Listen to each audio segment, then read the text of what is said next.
Good morning, everyone. I'm Deb. And I'm Jay. And today we are in Guntersville, Alabama. To see historic replicas of Columbus's ships, Niña and the Pinta.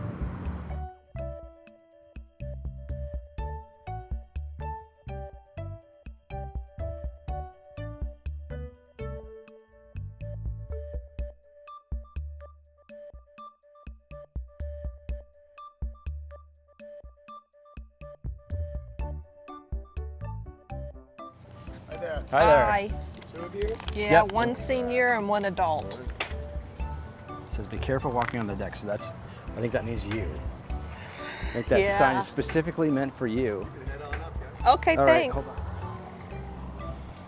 So this is bigger than the actual ship? Yes, this is bigger than the actual. It's not really that big for, there's over 20 guys on this ship. Wow. Probably in between 25 and 30, depending on what ship it is. So basically they built these replicas as floating museums, and they travel to, I think, about like 10 ports a year.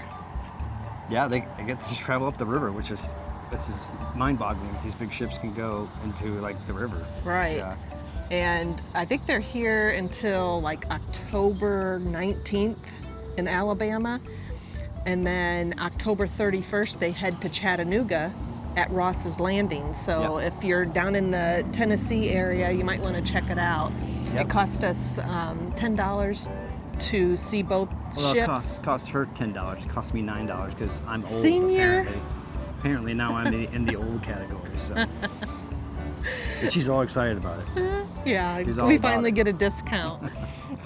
So, all right, let's go check the ship out. Okay. Look at this old map. I don't know what that means. What? Carta what? Universal de Juan de la Cosa, Año 1500.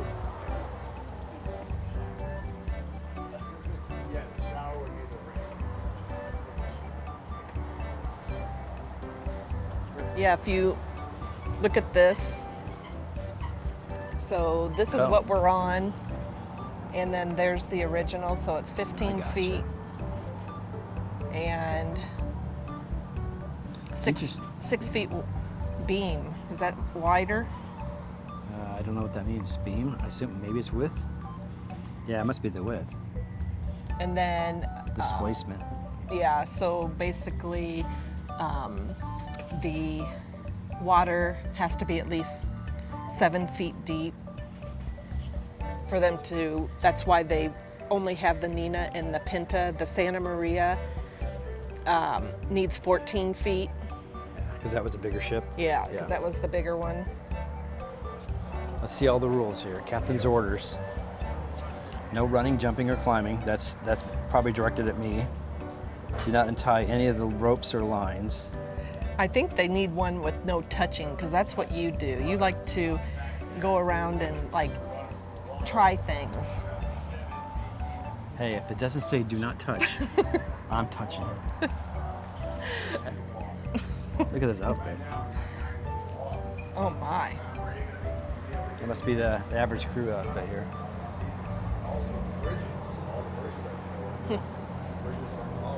Look at the hats back.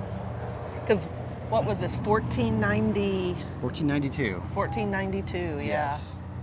Do you remember the poem? No. You might have to remind me. I only know the first part. Oh. In 1492, Columbus sailed the ocean Oh blue. yeah, blue. That's pretty much all I got. There's Oh, like a okay. whole thing after that, but I have no idea what else that would be. So.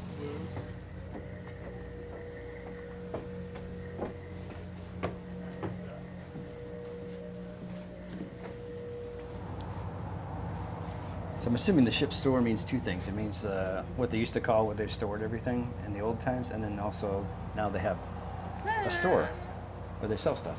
Maybe. Oh, I guess so. So here's the Columbus's voyage.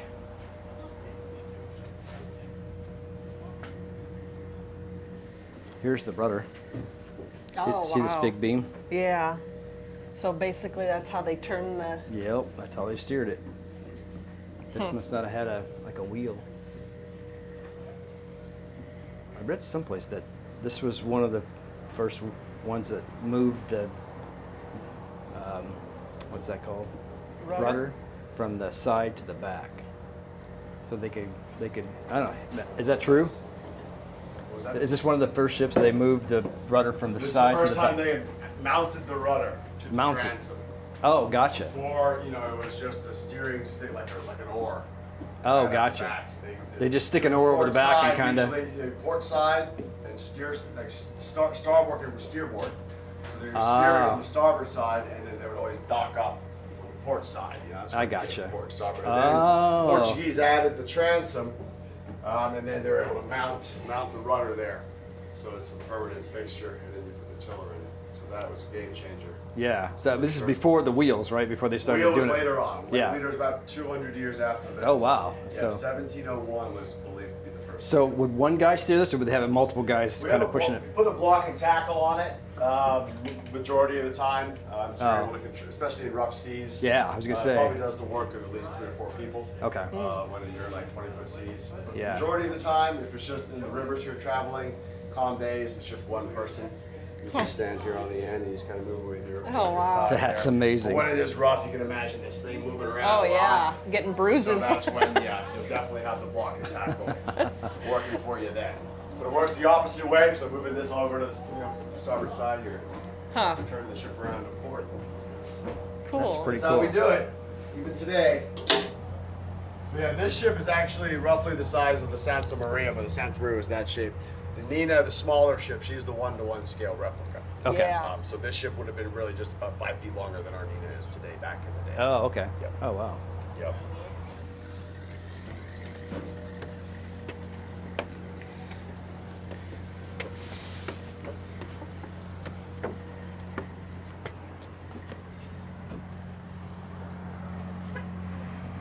What do you think? Could you cross the Atlantic Ocean? No, Atlantic? Yeah, Atlantic. Yeah. Yeah. I don't know if I would. I don't know, especially if a storm was coming through and the rocking motions. I don't. Oh, yeah. And I this would was, be- and it would have been a smaller ship, which we're gonna go on next.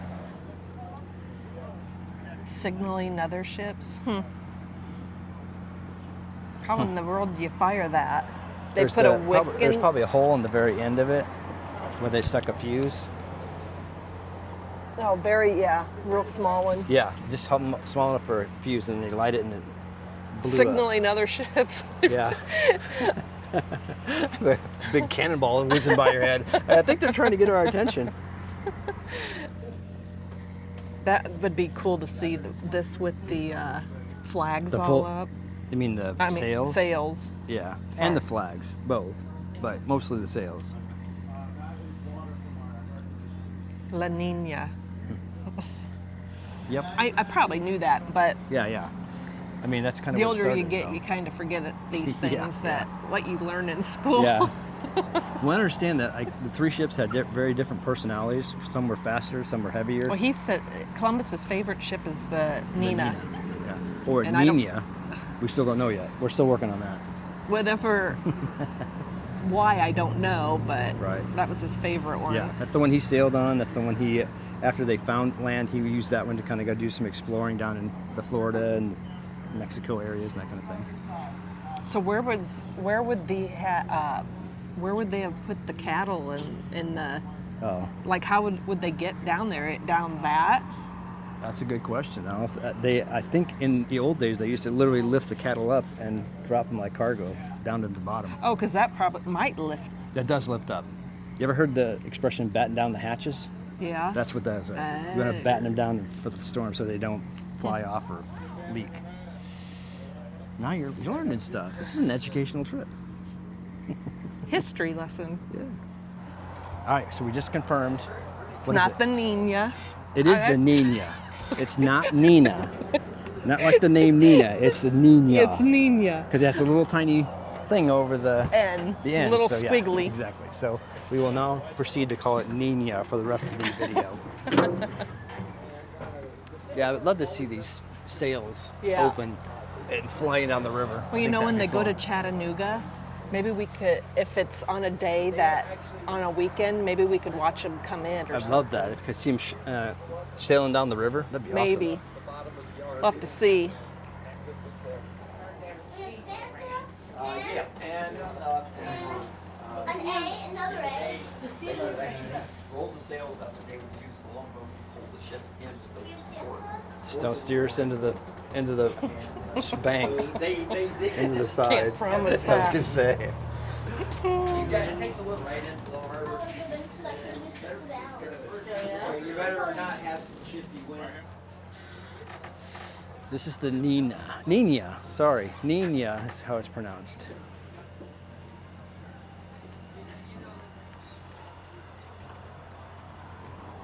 This is Columbus's ship. He liked this one.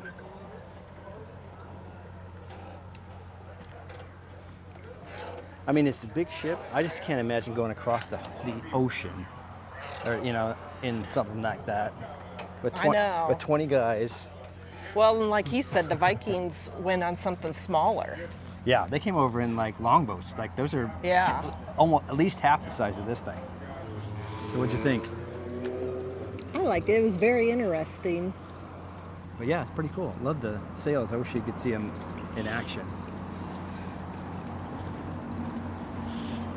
And it's really cool, like across from where these are actually located, they've got a city harbor Yeah. where there's some shops. There's lots of, looks like a few restaurants. There's Big Mike's Steakhouse, Like the cigar room, if you get into cigars. home Yeah. decor, Yeah. event center. Almost looks like a river walk or something Yeah. like that. So we'll And we have to then go check that out. We'll there's see. looks like there's a place to stay called the City Harbor Suites. Yeah. And then you got another Broken Egg Cafe. Yep.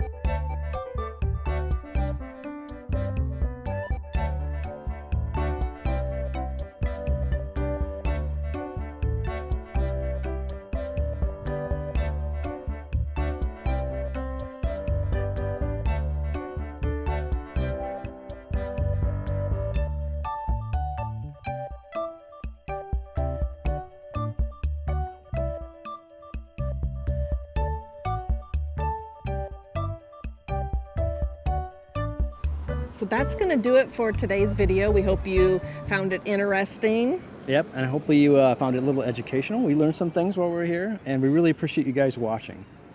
And we did find out that it's Niña, Niña. not the Nina. Yeah, as The way we it were looks. taught as we were growing up, it was always Nina, and it's Niña. So now we know. Yep. So we appreciate you. Thank you for watching. And we'll see you down the road. Bye. Bye.